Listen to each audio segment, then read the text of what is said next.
And we are live. Hi mate, how you doing?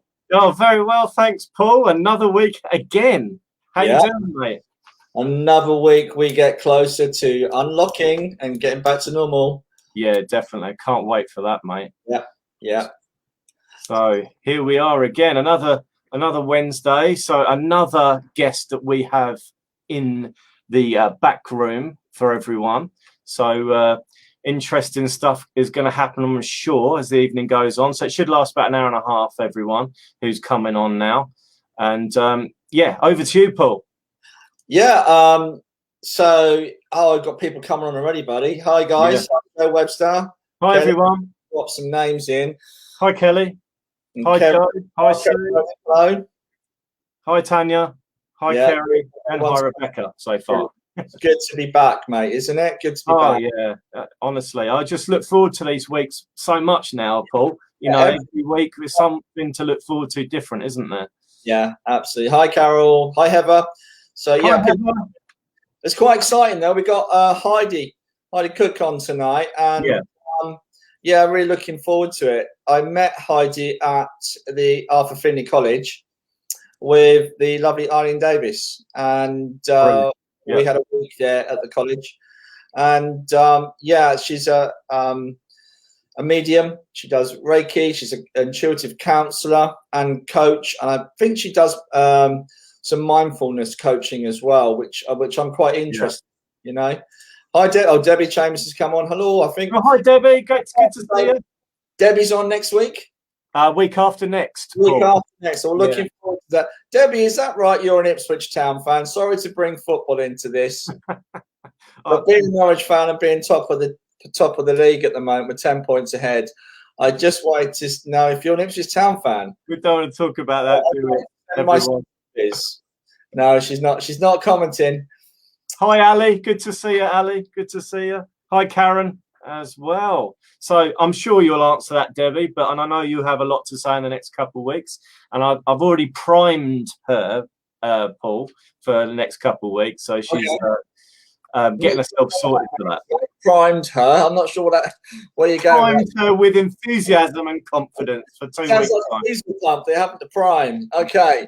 So, anyway, guys, I think it's your turn this week for the free reading, Anthony. Yeah.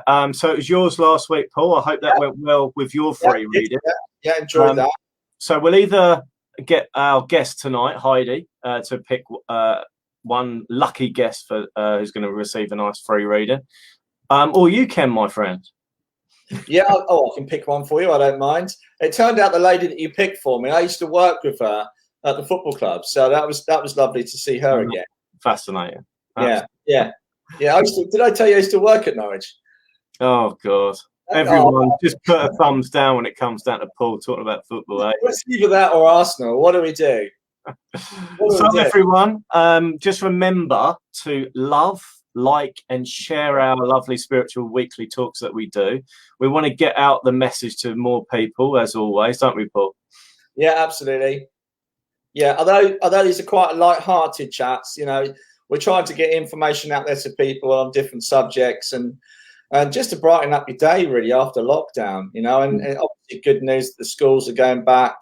People are starting to return normal, but you know, until we can kind of get out there and start socializing again, it does still feel like we're in a difficult situation with a lot of people out there suffering. But yeah, it's good to do something different, isn't it? And we just didn't want to do messages. We kind of wanted to introduce people and get other people that are working in this area, get themselves known as well. I think it's really important. Yeah. Hi guys. The thing is, Paul, we're doing this for free of charge, aren't we? We're not getting any money from this. So you know, at the end of the day, it's about, you know, getting the word out there and good factor. Yeah, exactly. So we've already got 31 people on here already, mate. So I think it's time to get our guest on the screen so people can hear lovely information that she wishes to share tonight. So do you want me to introduce Heidi? So all the way from Calgary in Canada, we now bring you Heidi Koch or Cook. Okay, here we go. A second now, hopefully. Yeah, she is. Hiya, Heidi. Hello. Good morning. Hello. Good evening. It What time is it there, Heidi? is noon here, actually. So it's now almost afternoon. Wow. Okay. Mhm. Yeah, it's like 7 o'clock here. It's dark. It's right. Guess it's raining as always over here in the UK. It So might how's it where snow you are? here today. Snow. Oh, It okay. might snow today, yeah. Okay. I think I'll take that. Yeah, I think I'll take the rain. Actually, to be fair. Yeah, I So agree. Heidi, obviously I met you all at Arthur Finney College, and I know you're, Yes.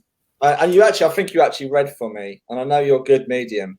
I know Yes, I think we were paired up. absolutely. Can you tell us a little bit about your journey into mediumship? Absolutely. So it's it kind of goes back a while, back to kind of childhood. And as a young child, I was quite what they call intuitive.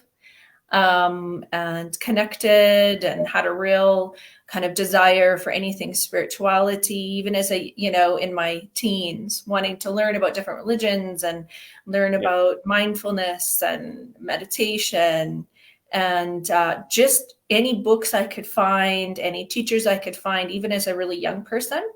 I just, devoured everything I could possibly get. And I had actually 2 near-death experiences as a young child. Oh wow! And so that was those were interesting experiences that continued to make me question about the afterlife and about what happens after we pass. Yeah. And so, my first near-death experience was at 3. And I was brought back, and then another one at 13. And those were really, I guess, profound experiences for me that highlighted, kind of my journey. I could see the signs since I was really young where I was interested in what I became passionate about. Awesome. And then, yeah. So yeah, just a bit on the near-death experiences, Heidi. We've had recently over here a program on Netflix. I don't know if you guys have had it, called Surviving Death. Yes. Okay, and there's a lot of stuff on I think it was the first episode about near-death experiences, and I know a lot of people connect with that. I've got to kind of ask, what kind of experience did you have with that? Did you see anything, or was it awareness, or? So the first time I was 3, and so I don't really remember that so much. Okay. And I actually got a coin stuck in my throat. I had swallowed a coin, and it flipped, and so it blocked my airway. Yeah. And I got stuck there, and I was rushed to the hospital, and they had to actually bring me back. And although I don't remember it, I kind of have some flashes of what it felt like. Yeah. And the second one, I was 13, which I do remember, and our house started on fire, and my dad actually saved my life because I had inhaled so much smoke that I was unconscious. Oh wow! Can you remember anything from that, Heidi? Your experience within that moment of stress, in that stressful situation? Can you remember anything? I do remember a few things, but it was the experience of what was most profound was after that, I wasn't fearful of death, and it really sparked my interest in what would have happened if I didn't come back. Right. And then you had more questions come from that, and it went on. Right. Yeah. So not only a real keen interest in spirituality and spirit, but also some really profound experiences that have happened all my life that have wanted me to continue on this path. Awesome. So, I mean, I'm really interested in mediumship. It's my passion. I know, same for Anthony. Yeah. I know you do other stuff, and we'll come to that in a minute. But when did you first have a real contact with spirit? You realized you could communicate?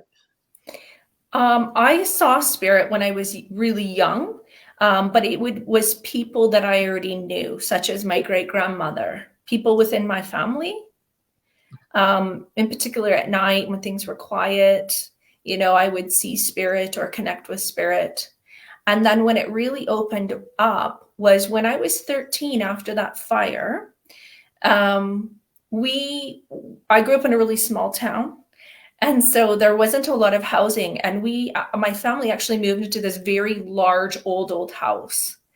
And I was having these really strange experiences in this particular house of getting up in the night. I was sleepwalking. I was seeing spirit. My parents would find me in odd places in the morning in the house. And yeah, it was really profound, I would say. And it was like I was always being watched in this particular house. And that's when things really opened up for me. And we later found out, spent about a year in that house while we built a new one. We later found out that that house wasn't even a house. It was an old hospital. Oh, right. Yeah. Did you find that out later then? Mm-hmm. Oh, right. Yeah. So there was a lot of activity. Some people wouldn't even enter into the house. And they didn't know why, but it was like, oh, there's something in this house, right? But we lived there, and it really opened things up for me. Yeah. So that's when I could see other spirit at that age. Do you think your gift come from a loved one? Do you think, you know, we talk about people that in our ancestry, you know, I don't mean to be disrespectful, that read tea leaves or tarot cards, that passed ability on. Do you think there was somebody in your ancestry that kind of gave you that gift of mediumship? I definitely think there's a link. Ancestrally, you know, my dad was not a medium. He didn't practice, but he was very intuitive. And I was raised to really trust signs and trust what was surrounding me, trust my dreams. And, you know, I remember when I was about 10, I woke up in the middle of the night and what I thought was a dream. And I felt like I had been hit by a train. And my dad came into my room and I said, someone's been hit by a train. And he believed me. And the next day we found out that someone we knew was killed and hit by a train. Wow. Okay. That's something else, that. Yeah.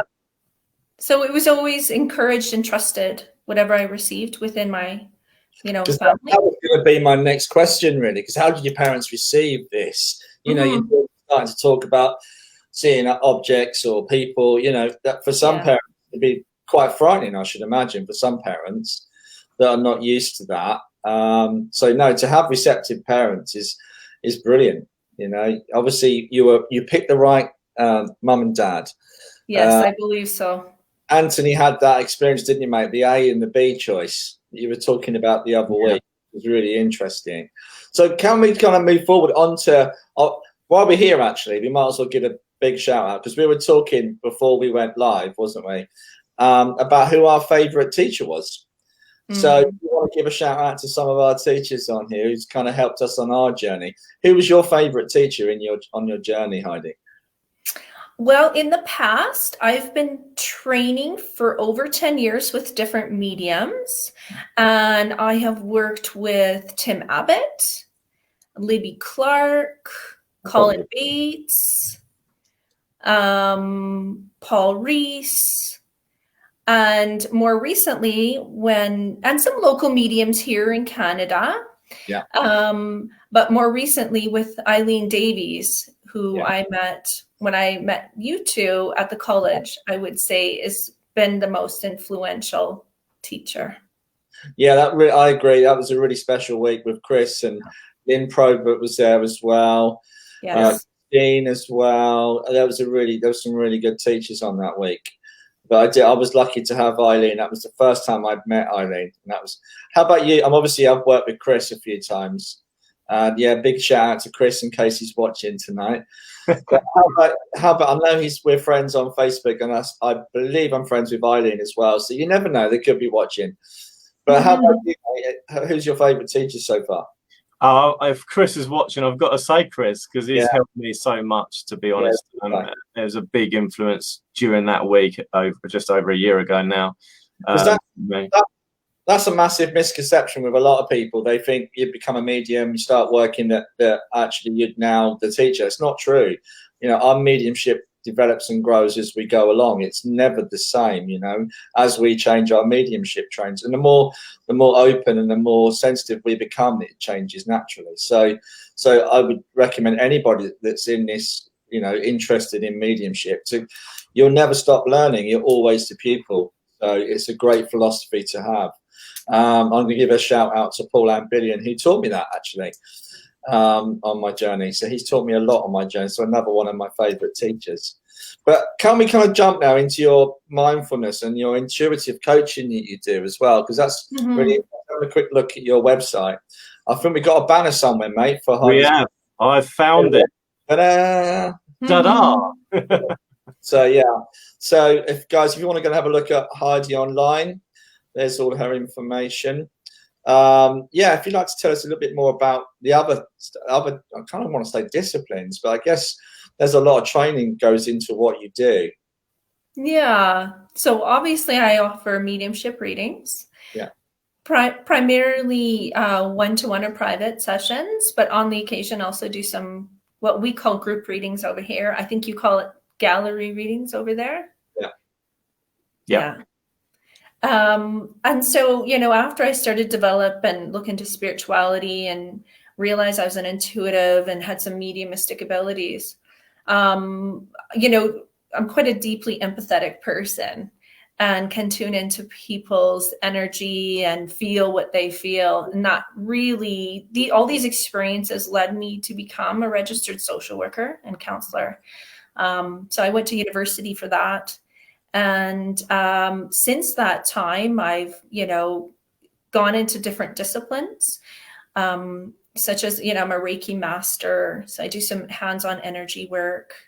I integrate my counseling with spirituality and intuition to have an approach that's a little bit more holistic, that I feel people really appreciate. It's a little bit different than traditional counseling or traditional therapy, but I love the background that I have. So that whole body, mind, and spirit aspect is really important to me. Oh, wow. Fantastic. Do you work on the psychic level as well, or is that just more mediumistic? The psychic level as well, for sure. So I do oracle card reading and some aura reading, medical intuitive work. I've done some training in past life regression, training in. I've kind of dabbled in a whole bunch of different things because I just love this area so much that it's an ongoing process for me. What area do you focus on the most, are you finding? Because there's a lot of things you do. Do you have to juggle your time, or is it? I would say about 50% of my clientele is mediumship, and 50% is, I would say, counseling, intuitive counseling, and coaching. Yeah. And what types of, without going into too personal details with people, what's the type of people you deal with? Is it who are really sort of grasping for help, or?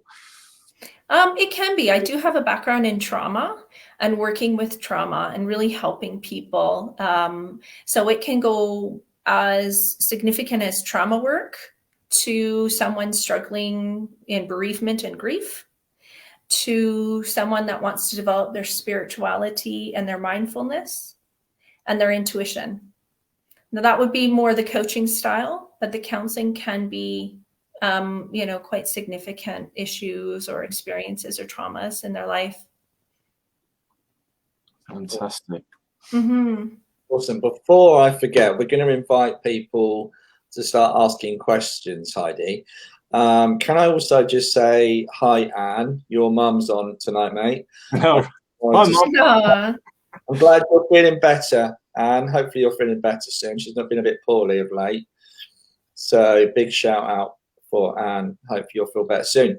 So yeah, we're going to put some. Oh, hello. We've got people asking questions already. Should we go straight in with the questions, mate? I'm going to say that for you, Heidi. Please send us your questions, and to everyone on there, just so you know, there is sometimes we get spammers on here, so we have got a couple of people on here already. So Yeah. I've got someone in the background who's sorting on that. So anyone who gets messages from someone they don't know, please don't answer them because it's not very professional. But going on from there, we've got some questions coming in. I was going to say, did you want to give Katie a big shout and saying thank you? I mean, she does some great work behind the scenes, doesn't she? So yeah, thanks a lot also for that, Katie, and we appreciate everything you're doing behind the scenes for us as always. So so Heidi, are you ready to answer some questions? Absolutely. Right. Okay, we're going to show this one. Okay, let's show this one. So Carol, does one part of your various works break through into another part while you're working? Yes. I love this question, Carol, because I was, it makes me think of, working as a social worker and working as an intuitive. I have done like assessments, psychosocial evaluations and assessments before. And so I would be asking questions, doing assessments, and I'd be like, that was a lie. There's more to that. And so I would ask people specific questions and they'd be looking at me like, how does she know this stuff? Yeah. And I actually had a boss who I was doing evaluations on, and she was like, how did you know they had a criminal background? We didn't know this. How did you know? Right? Or how do you know these things? So people started to realize I had this heightened sense of intuition, and it would really steer my assessments. And in my questioning with people, I can kind of zoom in and identify quite quickly patterns of behavior, past trauma, or actually such things as criminal backgrounds even, and things that people are hiding. So I've used it in both senses. And then as a coach and in oracle readings, I use my skills as a counselor, just my way of just my questioning as well. So it goes back both ways that I've used gifts interchangeably. Yeah, so integrated.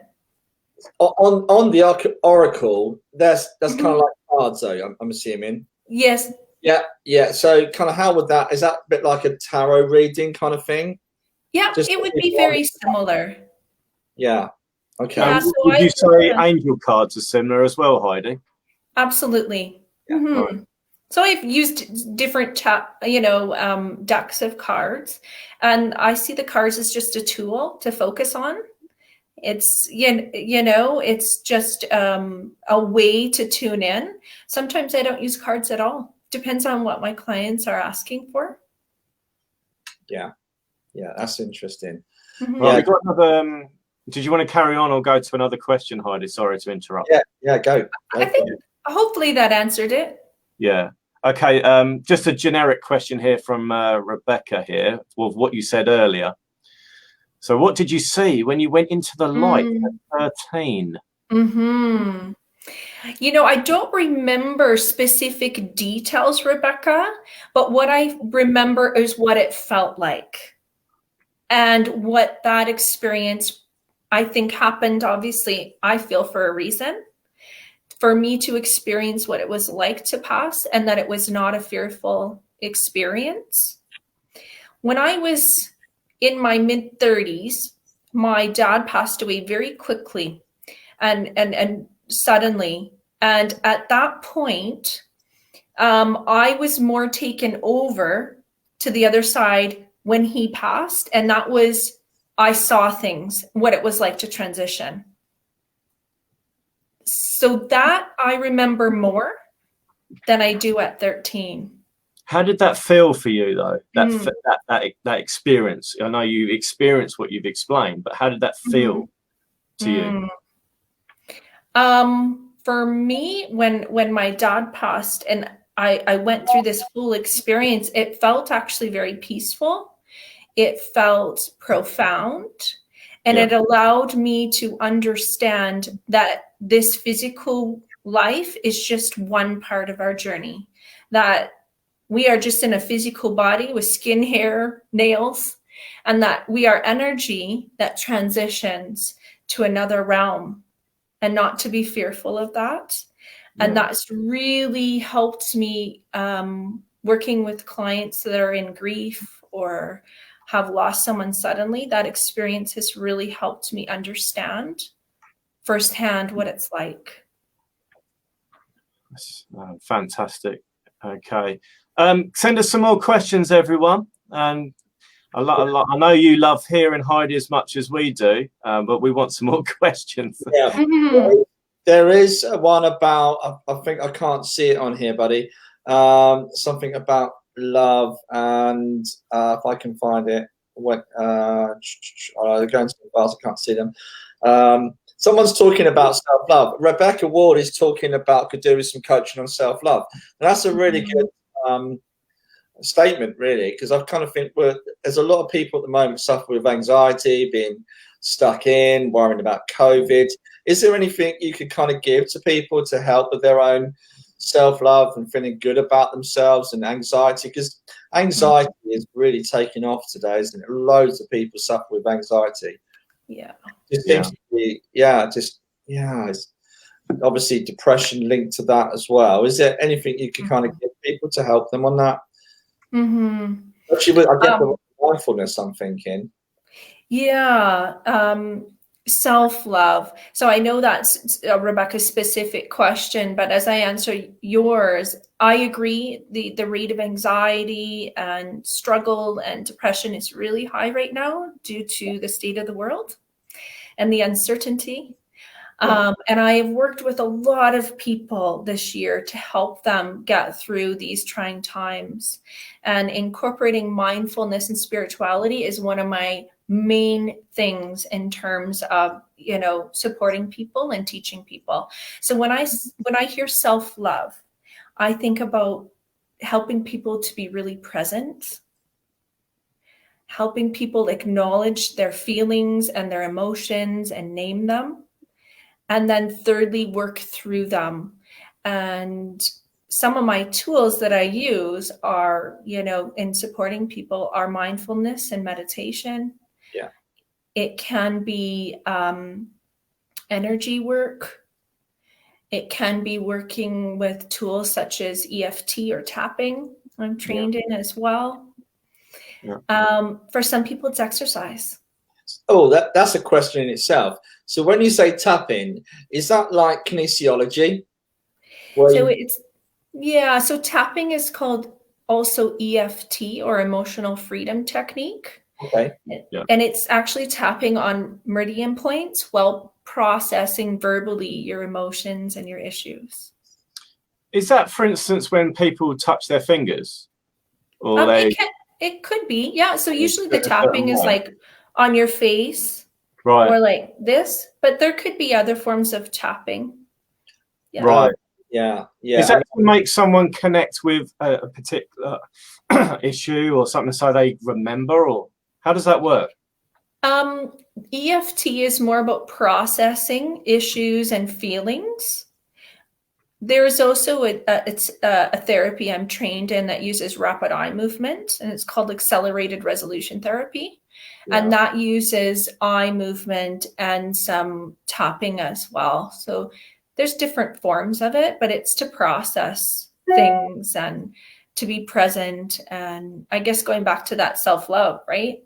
Self-love is about healing and being positive, using different rituals, routines. Yeah. And again, Rebecca's come back on. Just says she believes a lot of it's to do with her childhood. Right. And I find that a lot of people seem to have experience within childhood kind of manifests in the physical in their adult life. So we've got someone here as well. I've got Carol back in. Carol's loving the questions tonight. Yeah. Well done, Carol. So can you use your healing on your own self, or does it not work like that? Another question from Carol, Heidi. Yes, Carol, all the whether it's spirituality or, different techniques that I use, I've always used on myself first. So I believe that to help heal other people, you must do your own healing and work through your stuff, whatever it is. So I've used all my different techniques on myself first, or in with other therapists, of course. Different people. Is that kind of shadow work you're talking about here? Working on yourself?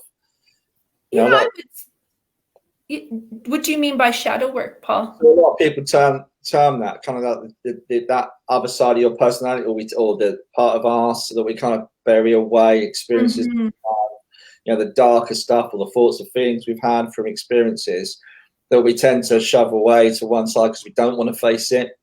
I call that more shadow work. Yeah, absolutely. It could be that deep, dark stuff, but also present stuff that you're working on right now in life. Yeah, absolutely. I suppose if you go back far enough, you can sort of see where something's altered in someone, which is then affecting them as time's gone on more in the moment of now. So without sort of sorting that out and rectifying what's that ripple effect as you go through life. Yes. Yeah. Absolutely. And that uses both the intuitive piece as well as the counseling piece, is recognizing patterns and behavior and experiences and how that affects us today in our own relationships, how we feel about ourselves, how we parent, how we are as partners. Yeah. Absolutely. Sammy's put a good question on there, buddy. Okay, so there's quite a few there as well from right back on the list too. But we'll do this one first. So another one, what is your favorite type of work and why, from Sammy? I like that. I would have to say, out of all the work that I do, mediumship is probably one of my favorite. Yeah, it's probably my favorite work. And it's I've heard this before and I agree. Mediumship is simple, but it's not easy. Absolutely. Yeah. And what I mean by that is my mediumship is an ongoing process, and it started really young for me and had some really cool experiences to push myself and learn, and I've had some great teachers, but it will be lifetime for me. And I do like challenge. So, and I love connecting to spirit. I love seeing the healing that happens when we connect to people that are no longer physically with us. Yeah.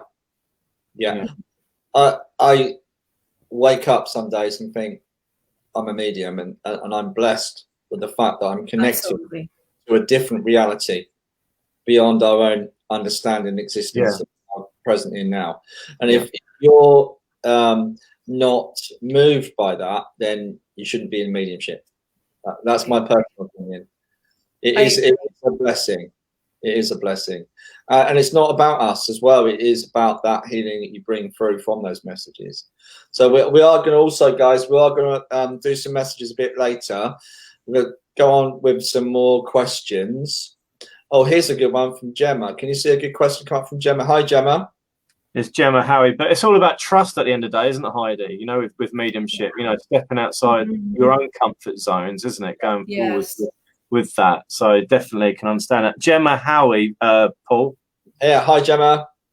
Hi, Gemma. Thanks for your question. So for you, Heidi, how do you receive your messages from the other side? Is it words or is it symbols? So it has changed over the years. How I receive my information. Typically, I want to say about 90% of the time, I see spirit. Now, not like I see Anthony and Paul right now with my visual eyes. It is like a picture in my mind. So clairvoyantly, I will generally see spirit, and it may not be like how I see Anthony right now with the colors behind you, and I can pick out his eye color. It to me, how I explain it, feels more like a memory coming into my mind.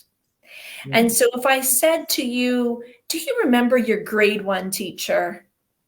And you may get this like fuzzy kind of, you're like, oh, I kind of remember, you know, how tall he or she was and what their hair was.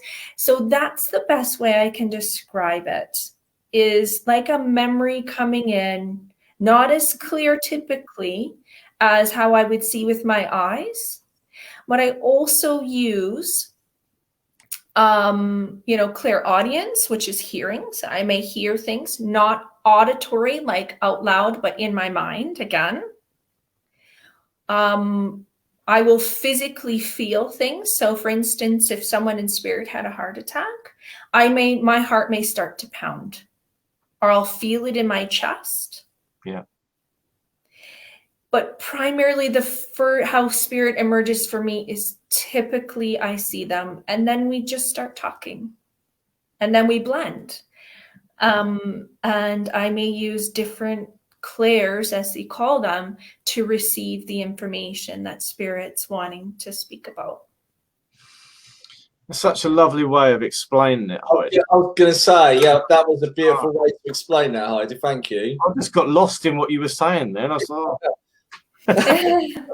but there's a few people on here tonight, Heidi, listening to everything you're saying and what we're saying too. It's about 36 people at present.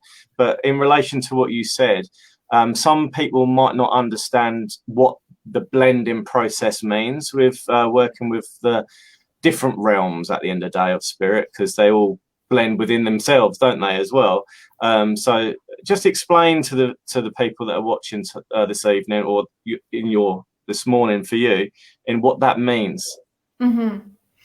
So if I was going to break it down, when I connect to spirit, or I put if I'm going to have a client and I'm preparing, I'll take you through kind of my process of what that blending looks like for me.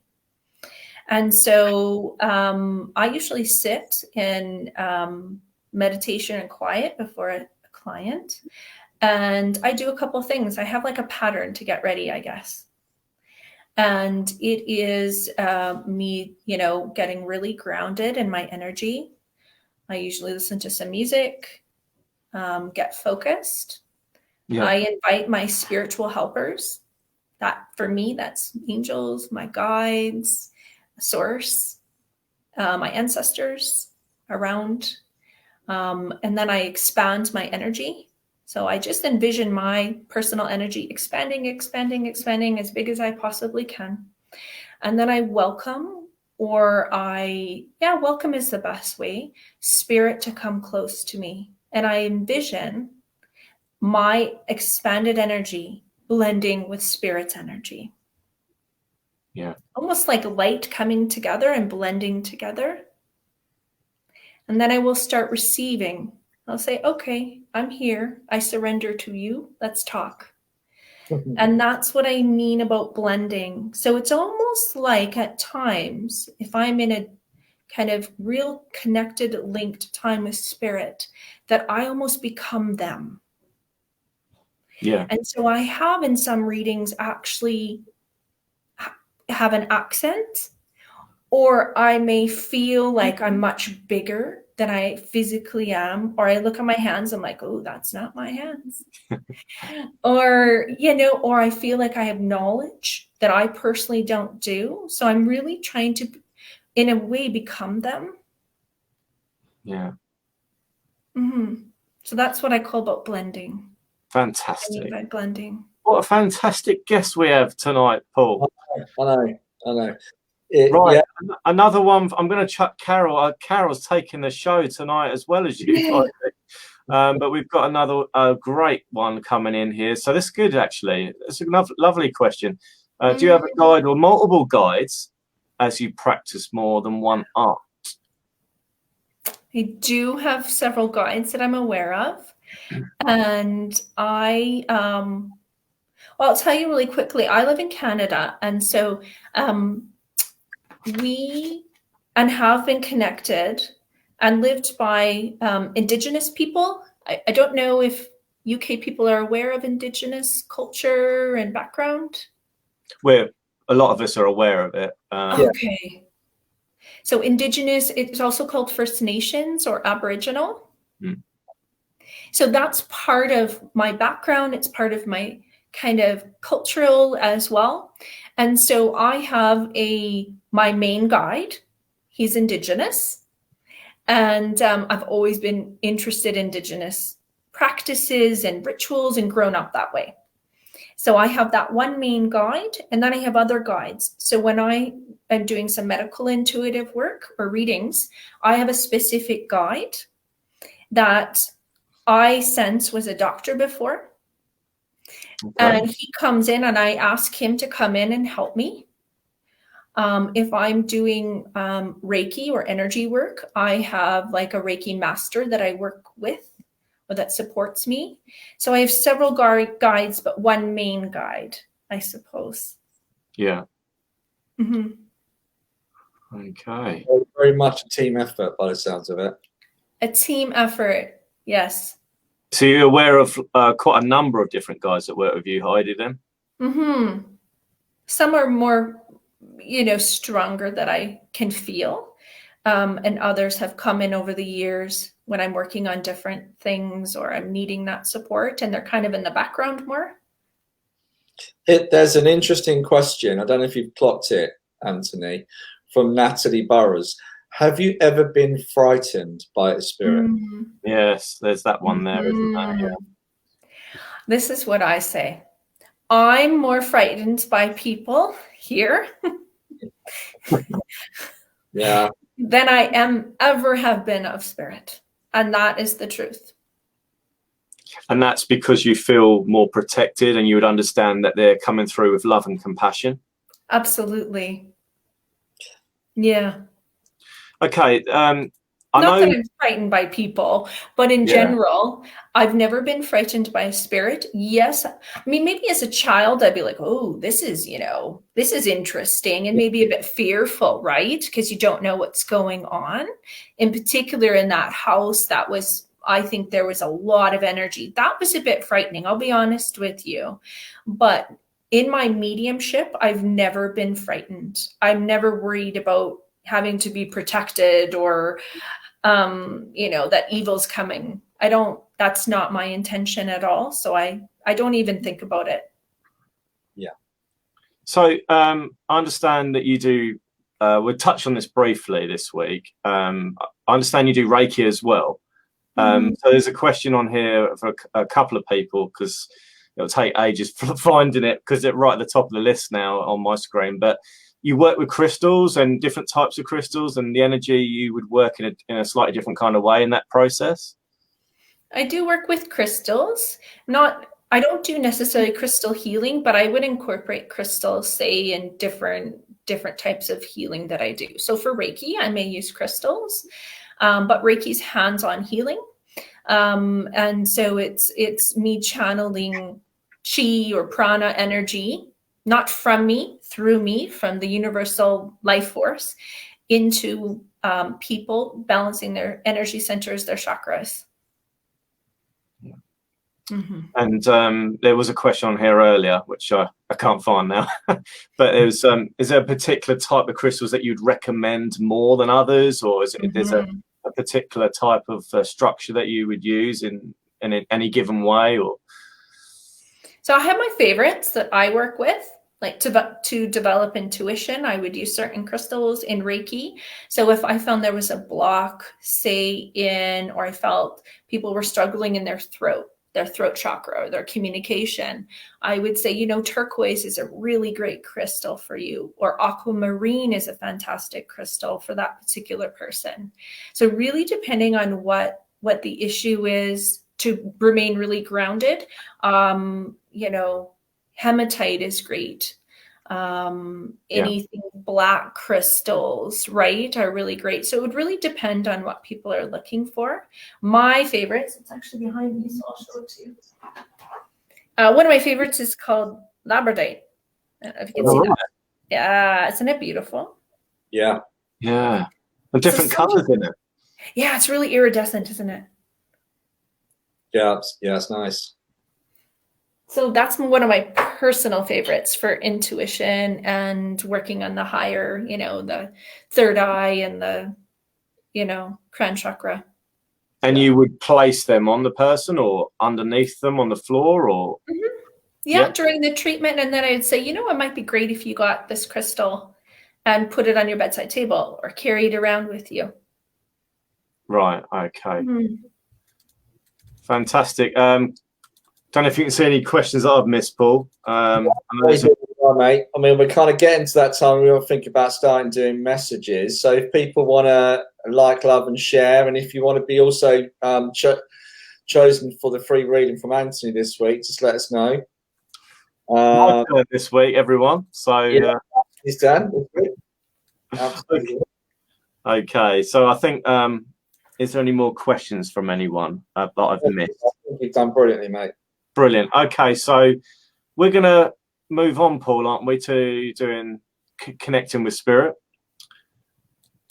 And did you want to pick the guest for the free one now, or? No, we'll do it towards the end. Get people to keep sharing, if you don't mind. We'll get towards the end.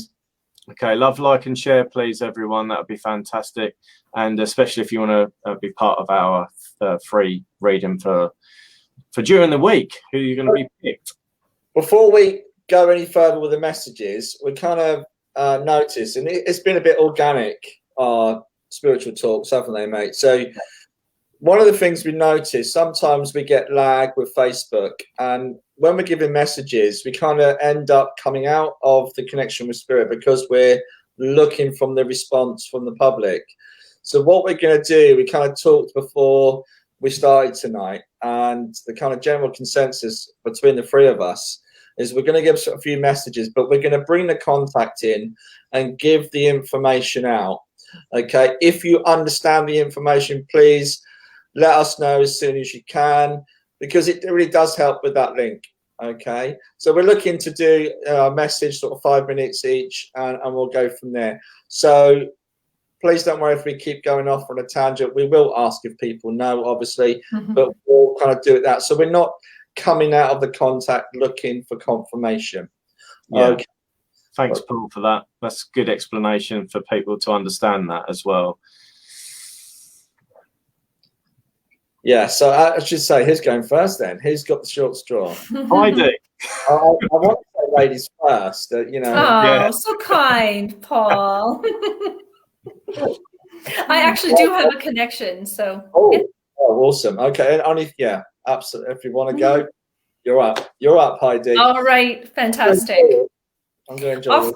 Oftentimes, and whether this is right or wrong, I will, before a session, I will actually link before, and spirit will come to me. Yeah. Before I see a client or a group. And so, right or wrong, I'm going to go with this gentleman that has been with me, or that I've sensed for quite a few hours, actually. And I usually say, I'll be doing my hair, like, come back later. We'll talk then, setting your boundaries with spirit, right? Yeah. I'm busy right now, but come back. And I feel him around. So I'm going to describe him. So I have this lovely gentleman with me. And to me, he very much feels like either a dad, or I think you say granddad instead of grandfather, right? Yeah. Yeah. Or we say papa. But so I'm not too sure in particular, but it does feel much more paternal for someone here. And I'm going to describe him as I see him, because that's usually how it emerges for me. And I want to say that he would have been generally in his probably late 60s or 70s when he passed to spirit. So I don't want to say that he's really elderly when he passed. And what's striking about him is that he has this beautiful, still very thick white hair, graying hair. And it's really lots of volume. So he's not a balding gentleman. He's got this really nice head of hair. And he comes in wearing this short sleeve button shirt, buttons down, not stuffy, like not done up really tight, and a little bit casual. All right. He also is a little bit heavier set as I feel him. And he's got a really good sense of humor. I feel like he really liked to crack a joke, and he's quite casual in his personality. I feel like he always could really bring people up and be quite positive as well. I actually feel like he had a way with the ladies. I feel like he's quite a charming man, and would express that. So I wouldn't say a reserved guy. I want to say a little bit more, social. And he tells me he would have liked to really go to, I think you call it a pub. We call it a bar here. Yeah. I don't know. He would have been the guy at the bar, or at the pub on the weekends and like to be with people as well. So quite a gregarious man, I want to say. Okay. Yeah.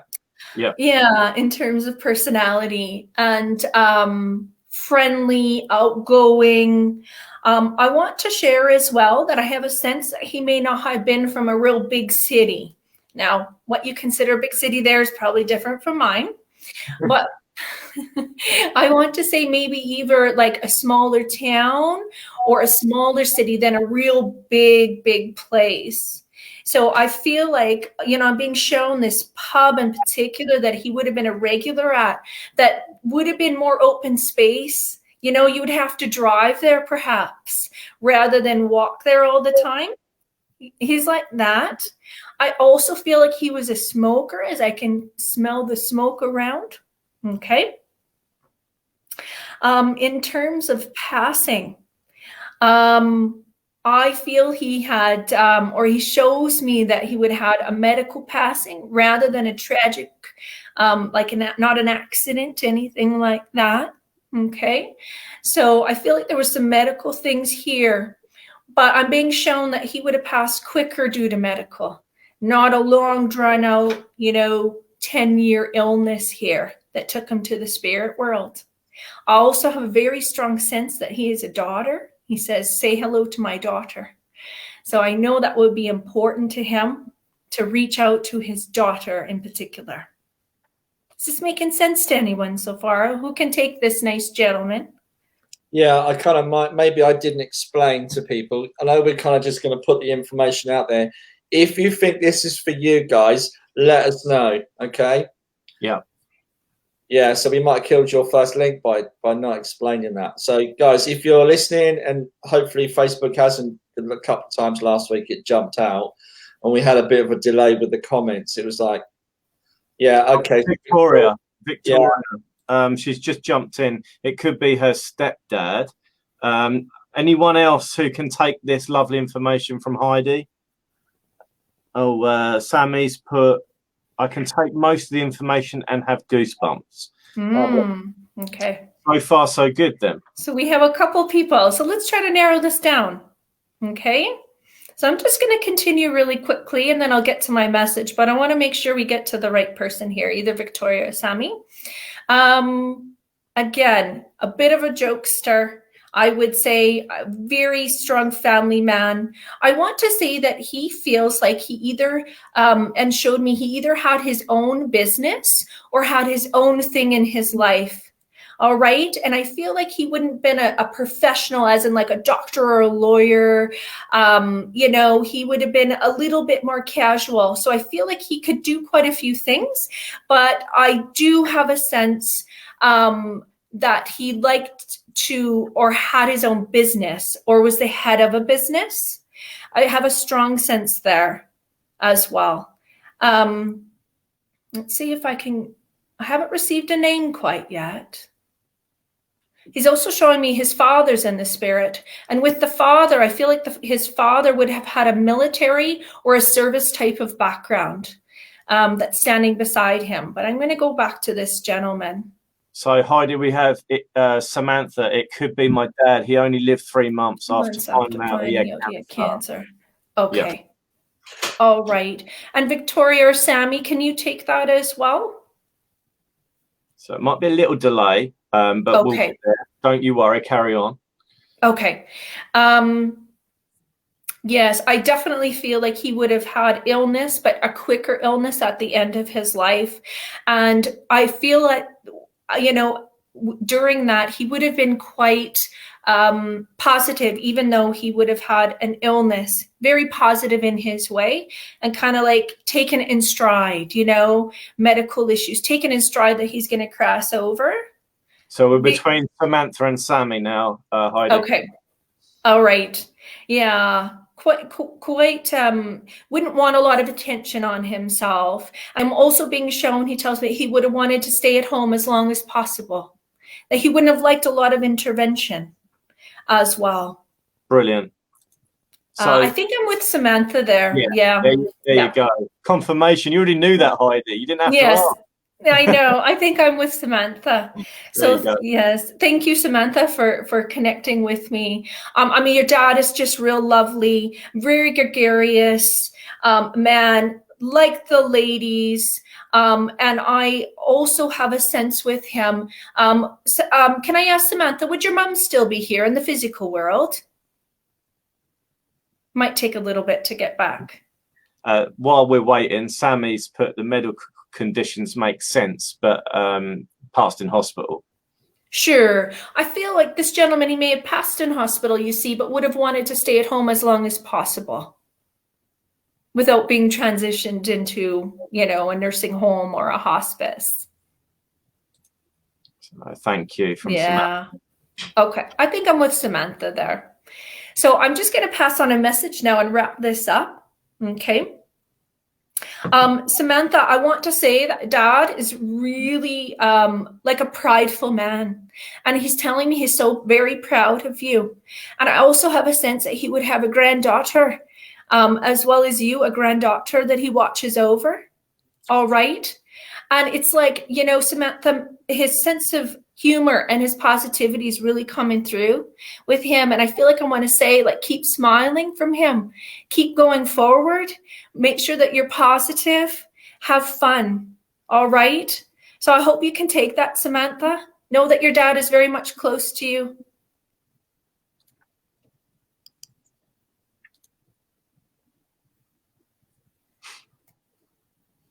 Brilliant. Awesome. Lovely. Yeah, I think Samantha took that very well. Good. There we go. Yeah. You okay, Paul? You got your connection back? I've been drinking tea all afternoon. Yeah. Okay. Right. I'll as you're recovering, Paul, I'm going to have a little go with the energies around. Okay, I'm just going to throw it out there today, like you have, Heidi, because I think it's best on this network to do that, as there's a bit of a delay, as you've already found out. I've got a gentleman who's coming in, comes in very strong energy coming in. When I say strong, not only strength in how he presents himself to me as a physical strength, but also as a loving strength as well.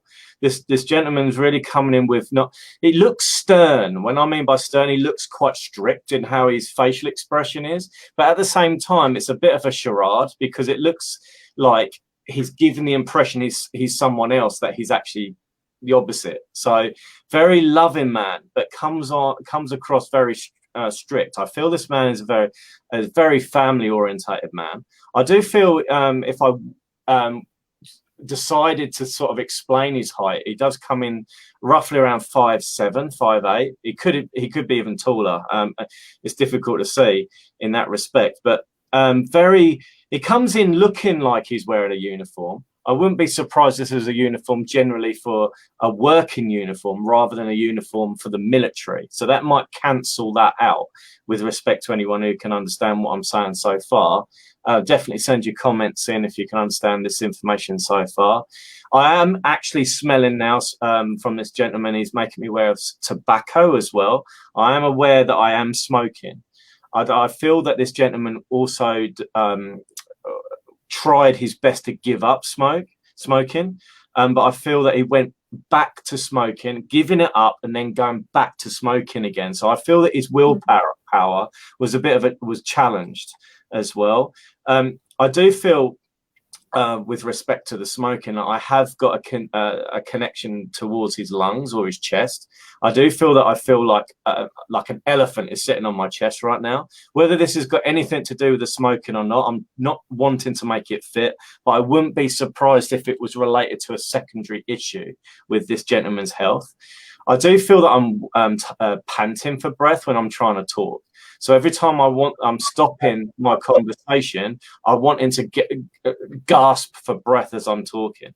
So if anyone can understand this so far, please. Anthony, I want to take it, but I understand some of that. Okay, do you? So you could be with me because no one's come back and said they're taking this, and I've got. Right. I was looking for comments to come up to tell you. I was like, hang on, some of this is ringing in the back of my head. So yeah. Okay. Sorry. What can you understand so far, Paul, from this? Military, kind of, only for a short time. Yeah. It was only 3 years, and then and we're going way back with that. Smoking, the chest pain, the breathing. Yeah. Leslie Anthony's just come on and said, yes, my dad has emphysema. Yeah, I saw that one. Okay. Just so you know, Leslie, Tina can take it as well. This gentleman's definitely in spirit. Just want to make everyone aware of that. Tina, you can take it as well. I say, so you can take most of it, Tina, or just some of it? At the moment, I feel drawn to you, Paul. I know it sounds a bit strange. Because I was looking for the comments for you, so I'm really sorry. So we're getting the comments now as people are thinking about it, which is absolutely fine. I feel, if I'm with you or not, Paul, or where anyone else would like to chip in, can you understand commendations or certificates with this man to do with serving in some kind of, whether it's military or a military kind of concept? Not him, but someone else I know, but not him. I don't think I'm helping much with that. What he's also saying to me now is that with the cigarettes, he's doing something specific, and I'm stubbing it out, but I'm reusing it as well. Yeah, that's kind of rolled tobacco. He's making me die, this man. He's making me laugh. He's got a sense of humour as well. I can hear him chuckling. Humour. He's got a sense of humour. And I want to say a wicked sense of humour. So I feel like I'm laughing at stuff that I shouldn't be laughing at. Yeah. As well. I'm saying to him, why are you stubbing that cigarette out and reusing it? Why couldn't you just get a new one out of the packet? And he used to roll up, mate. He used to roll up. So he'd smoke half of it and put it down and relight it. Oh, right. Okay. Oh, Sally Ann Brown saying my granddad has medals. Okay. So, Sally, if granddad has medals, this would be at a later date. So if you can take that, then we shall. I still think I'm with you, Paul. Wasn't staged, was it? Leslie Anthony's put he was 5'7" or 57. I'm not sure if that was a height or age. It's got 5.7 in there, so I would imagine that would be height, as there's a point in the middle of the numbers. 5'7", absolutely fine. Leslie, can you take the smoking with the gentleman? Can you take that he would stub the cigarette out and then reuse it to carry on smoking the rest of it? And anyone else on that respect as well. And Sally Ann Brown saying granddad has medals. Does he also, Sally, in respect to who I'm working with? I still feel I'm working with you, Paul, mate. I'm still feel I'm with you. He was a joker, Leslie saying. Okay, that's absolutely fine. If anyone can take the whoopee cushion that he's presenting in my hand, I would love to know that. Because it's like a rubber one. Can you take that, Paul, with this man? Yeah. Oh, I think I'm with you, mate. I'm really drawn to this man that's connected with you. I do feel this is like a great granddad for some reason. Oh, now you're talking. But I feel now the problem is he didn't look his age when he passed. So it's interesting because he makes me aware that he's younger looking when he passed them his actual birth age as well. And also he's saluting now with he's doing this to me. He's doing this like a saluting action. Now I know this is what someone would like to make it fit with the army, but I also feel like I'm taking the mick a bit. I feel like I'm being a bit of a joker, but yes, mate, I will do as I'm told, but as a joking way rather than a military sort of proud kind of way. Can you take that, Paul? Yeah, I can take being a joker, definitely. Yeah, absolutely. So the age that I'm getting, I know people are mentioning age, Sally Ann Brown's mentioning age and stuff, but I feel like I'm late 50s. I feel like I look I can't take. He wasn't in his late 50s. He was 76 when he passed. Would you understand him looking late 50s? Yeah, he would probably say so. I'm also getting with this gentleman that I feel that I've got a good set of hair, but I feel that I'm going grey around the edges a bit here. But I'm more grey around the edges towards the back of my hair at the back of my head than I am on the top of my head. Oh, you got a good hair. Yeah, it's good hair. Yeah. Yeah. And also, I still feel I'm with you, Paul. But can you either take Tony or Toby? Tony, I take in spirit with his side of the family. Right, because I feel he's got his arm around this man, and I'm sort of like mates, so I feel like I'm putting my arm around his shoulder because I feel that I've got a love not only for you, but for him as well. That was his nephew. Right, there we go. Sorry, everyone. It wasn't staged, but with Paul. Actually, the time he died in tragic circumstances, which is why he's got his arm around him. Absolutely fine. I'm just getting the love for this chap. I'm seeing him kiss this other man on the cheek as well. So I'm getting a real sort of like a fatherly feeling towards this loving vibration with this other chap in spirit. But can you understand them playing cards, Paul? Yeah. Or them playing cards. Yeah. Because I want to get a pack of cards out and I'm fanning them like a lady that would use a fan if I'm feeling hot. I'm fanning them, but I'm fanning them because he's showing me cards. He's showing me for some reason the Ace of Spades. So I don't know if that's to do with a song or to like the band or if it's to do with a particular. Hang on a minute. How do you even know Ace of Spades? I want to sing Ace of Spades. Like that one. I thought you meant the Ace of Spades from the 90s. They're really bad. The songs to do with the Ace of Spades. A heavy metal band. Yeah, and rock. I'm getting rock music and heavy metal and stuff. So I feel this guy's a right lad. Even though I'm still talking about the older man. I feel he's got a real good sense of humour. But he's having I feel like he's having a proper mate kind of banter, sorry. So banter, having fun, Heidi. I don't know if you know what banter means. Yeah, we use that. Yep. Brilliant, excellent. I'm having fun with this chap in spirit. They're having a right old sort of winding each other up. He would very much be very funny, and a lot of banter, and he'd really pull people's legs. Really would. Yeah. Interesting. My name's Anthony, but I did hear Tony, and I know that I hate being called that. There's definitely someone else. Yeah, no, it's definitely Tony. I'm going to leave it there. I could go on all night with this gentleman, but I'm literally going to leave it there. Love and compassion and kindness and peace in that respect from him. So lovely energy. Thank you for working with me, mate. Feedback. Sorry? You want some feedback? Yes, please. That was my dad. Oh, lovely. Oh, I got a granddad energy, but yeah, this is the thing, isn't it? Well, granddad, because he would have been a great granddad actually. So he is now, but if he'd still be here. So yeah, no, that was great. Thank you, mate. No worries. Heidi, do you want to go for one more? Sure. Awesome. Unless you want to go, I don't want to. I'll go after you. Okay. I'll do you. And then unless someone wants to go, but yeah, I do have a connection. Again, this is going to go general rather than specific, so people just have to listen and let me know if it makes sense to them. So I have this lovely a lady with me, becoming more aware of her energy, and she very much feels like a mum. Okay. Well, she says she's mum, so I'm going to go with that. And I'm going to describe as she appears to me. I want to say that she wasn't so old when she passed to the spirit. You know, I feel like she was in her either 60s or 70s, early 70s, not even late 70s when she passed to spirit.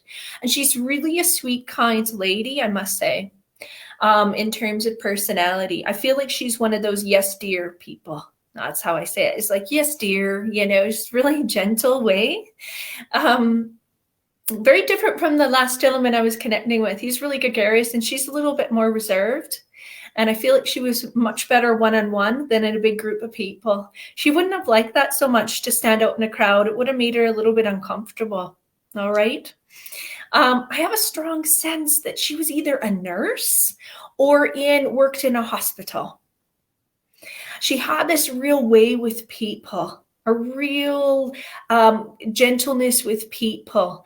And I feel like she's some type of healer, whether that's a nurse or it could even been, you know, a lab tech or something like that, but a real desire to help people and a strong ability to empathize with other people as well. I feel like it would be her daughter that's here, that she'd be able to connect with. And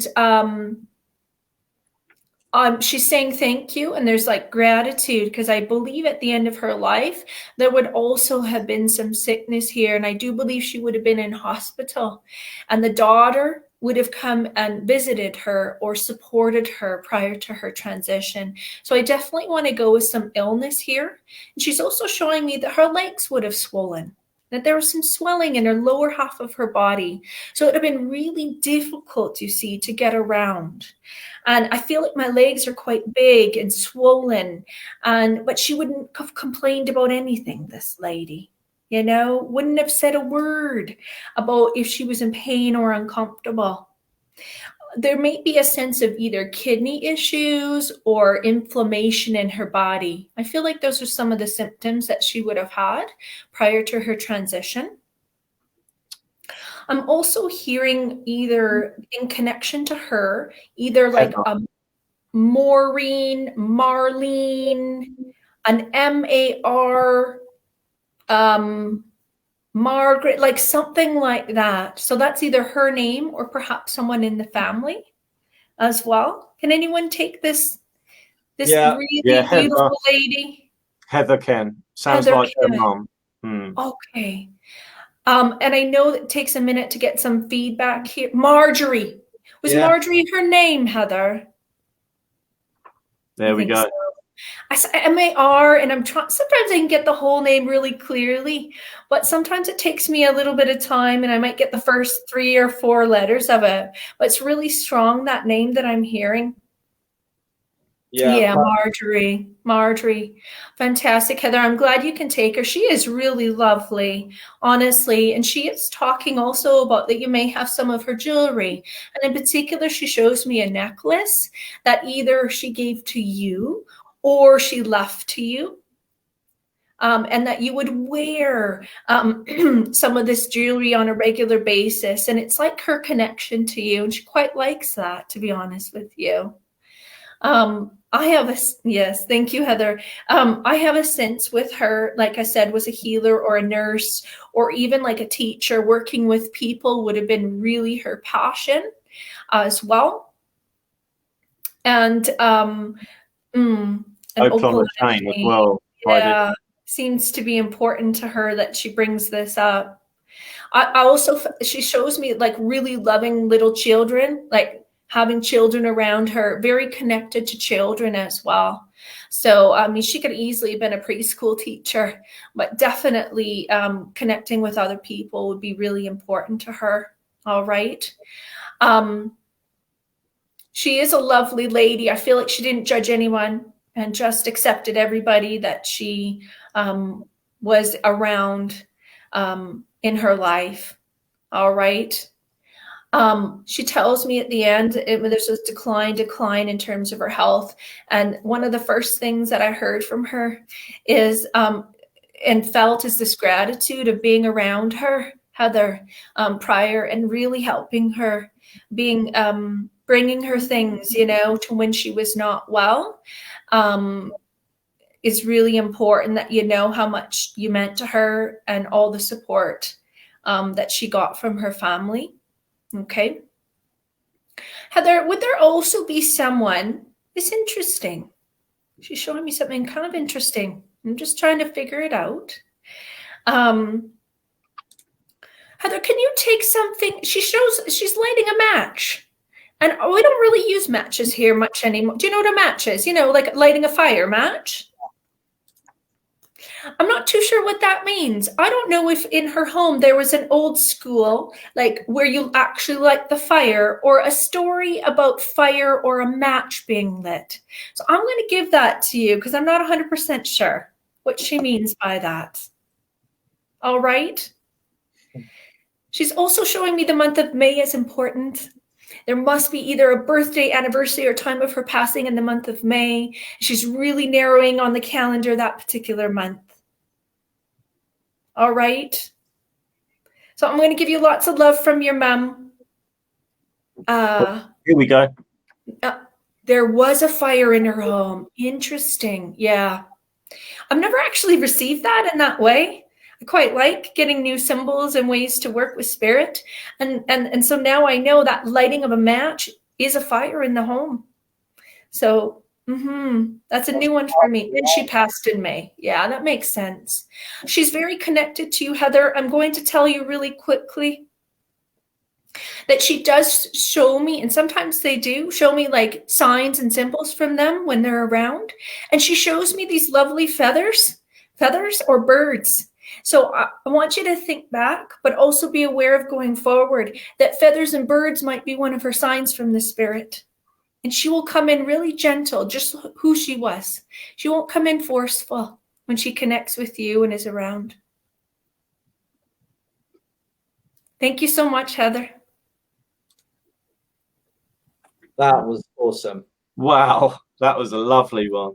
You have such a nice way of delivering that love, Heidi. It's awesome. And one thing in your readings, I always say to people is if you can bring the essence through of that person, you've done your job. Even if you only gave one or two, pieces of evidence, but you brought the essence of that lady through. That was awesome. Thank you. You're welcome. So I'm going to have a go now. Feeling slightly inferior to the last three readings. You guys have done a brilliant job tonight. So let's hope I get someone, because at the moment I've got absolutely nobody. So I don't know what's going on. So we'll see what I can link to someone. I do feel quite a few people around me, so I'm just going to give myself a moment. It was nice to hear from my dad tonight, which is really nice. Okay, I have got someone coming in. I've got a gentleman coming in, making himself. It's like I can feel a crowd behind me, and it's like one step forward. I don't know if you guys get that. Around you, suddenly out of the smoke, come one step forward. So I've got a gentleman with me, steps in here. I know he would have had some kind of disability with his mobility towards the end of his life. I know he would have had circulation problems, but I also know this gentleman lived life to the full. Okay, I do feel, in a sense, he was a big gentleman. I also feel with this gentleman, there's either a military connection with him or within the family. And I do feel travel with this gentleman because of that. So whether that was as a child or as, I'm not quite seeing him in the military. I'm not sure he could be military, but I feel this military presence around him.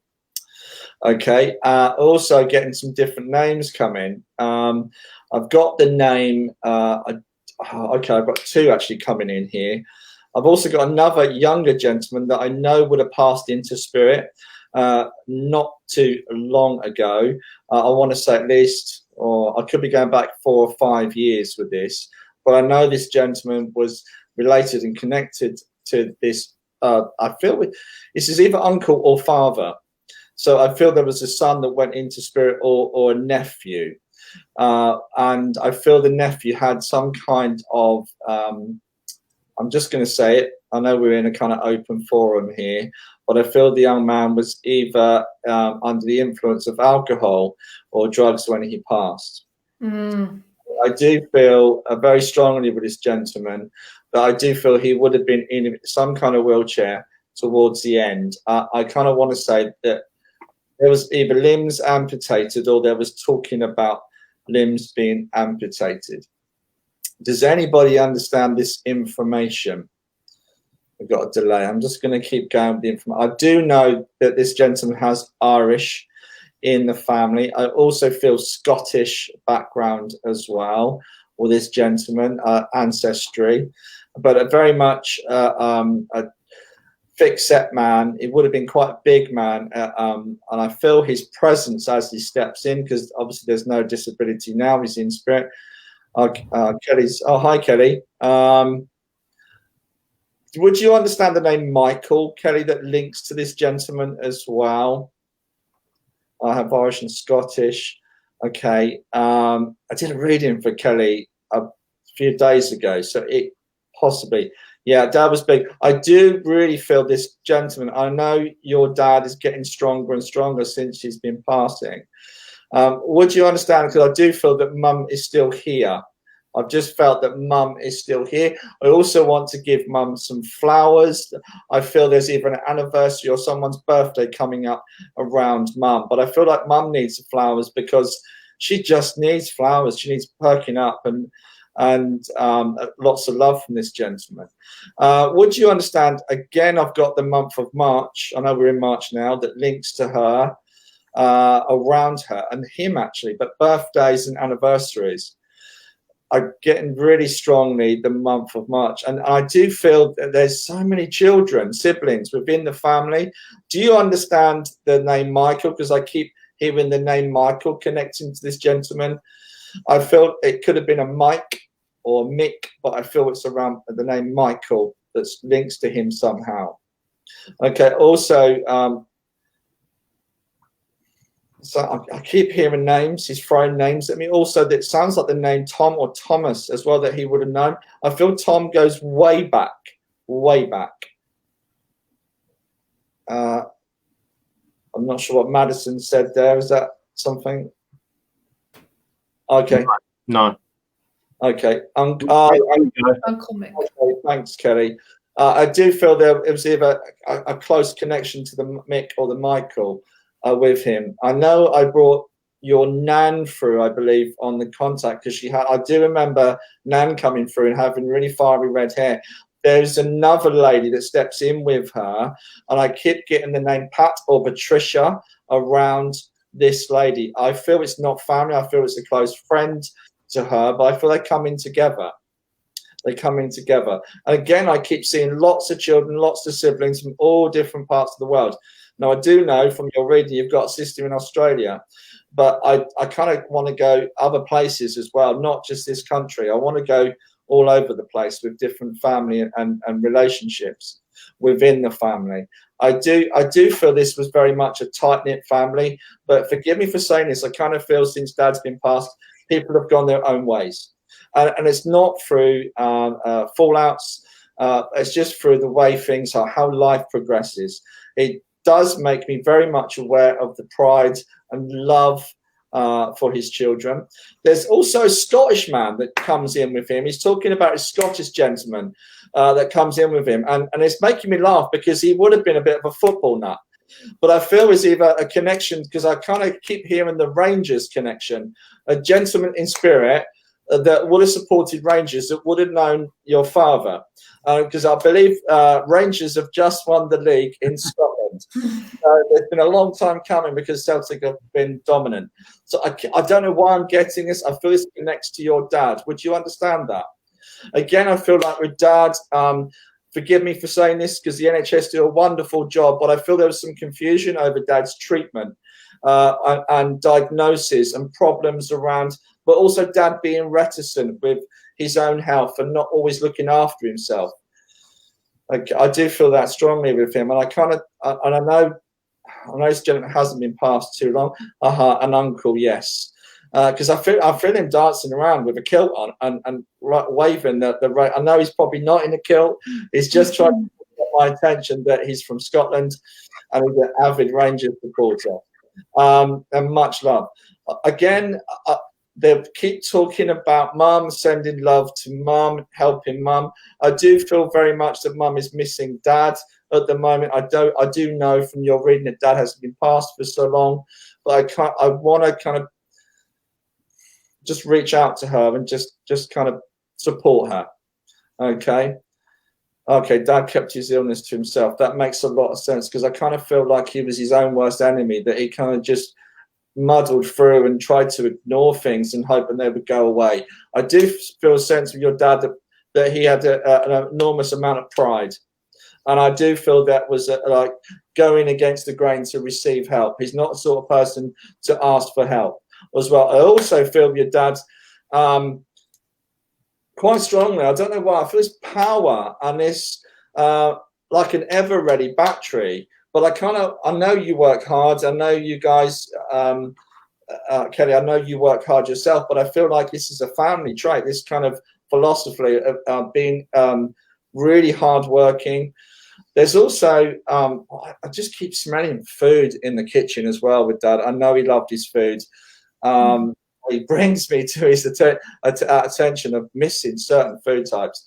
Again, there's another gentleman stepping in here, a younger man. Would you understand the younger man that I think I've brought him in before, so I'm kind of don't want to dwell on that too much. I just want to say hello to you as well. And I want really just to share that I feel like there's a whole family in spirit. And I kind of just want to reach out and just kind of the pride and I don't know why I'm hearing. It sounds like encouragement, but it's not encouragement. It's more. It's more than that. It's more than pride. It's more than encouragement. It's more than achievement. There's a real sense of pride for the family. Okay, your brother. Okay, brilliant. I got to say this about your brother. Did your brother have a really nice car when he was here? Because I'm seeing he's talking about he's got a new set of wheels. And I feel like it was a set of wheels that he always wanted when he was here. Because I'm seeing a really nice BMW, but a white one. Does this make sense? And I kind of got a lot of pride around his car because I don't want to touch it if I scratch it because I'll be in big trouble. I do feel he's got this car that he's always wanted. Does this make sense, Kelly? Can I leave his love with you? I know we're not time. We're going to try and do one more. Do anybody else want to do one more quickly, or how are we doing, guys? Do you want to do one more, mate? Have we got time? Well, I don't know if we've got time. It's nearly an hour and a half already. Okay. Oh, wow. So it's gone so quickly, hasn't it? Okay. Her car. Oh, that's my car. Okay. I'm assuming then, Kelly, what he was saying that no one's allowed to drive it or go near it because he did make me want to laugh. Like, don't you dare get it dirty, keep it clean because he wouldn't want to. Bless you, Kelly. Thank you. Thank you. It's been awesome tonight, hasn't it, mate? Oh, it's been absolutely brilliant. Thanks ever so much, Heidi, with all your lovely information. Thank you for inviting me. It was great fun. Yeah. Really before we go, shall we pick a name for Anthony to read? As you're the guest, would you like to quickly look at the messages? Can you see the messages? Can you see them, Heidi? Yeah. Do you want to pick someone? Can you scroll through it as well? Just like randomly pick someone. Yeah, well, whatever you're drawn to, yeah. Okay, I'm scrolling.